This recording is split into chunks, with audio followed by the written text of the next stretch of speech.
4 வருஷமா இது நான் நினைச்சிட்டே வந்தேன். எனக்கு இங்க வரணும், சுப்பிரமணிய கோயிலுக்கெல்லாம், முருகன் கோயிலுக்கெல்லாம் போகணும், 6 கோயிலுக்கு.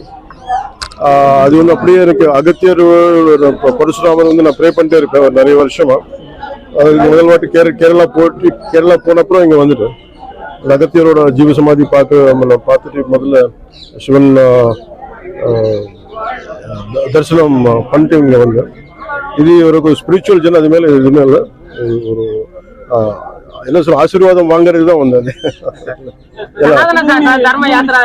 இல்ல இது அது நான் அந்த மாதிரி பண்ண நான் சொல்லிட்டு தான் வரேன். தர்ம யாத்திரை பண்ணணும்னா கண்டிப்பா நான் வெளியே சொல்லிட்டு தான் வரேன்.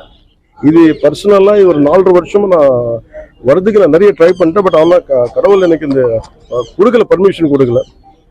அவர் இப்போ கொடுத்துருக்காருன்னு நினைச்சு அதுதான் இங்க மூவ் ஆக முடியுது. என்ன சொல்லுங்க, యూనిఫామ్ సివిల్ కోడ్ అవునండి. ఆంధ్రప్రదేశ్ ఎప్పుడు చేపించారు அது தெரியல சார். அது இந்த கோயிலுக்கு வந்திருக்கல, இந்த மாதிரி பேச்செல்லாம் நம்ம வெளியே கோயில் தாண்டி தான் பேசுவோம். அரசியல் கோயிலுக்குள்ள வைக்க கூடாது, கோயில் வெளியதான். இல்ல இல்ல இது அரசியல் இங்க கேட்க கூடாது, எல்லாத்துக்கும் நல்லா நடக்கும்.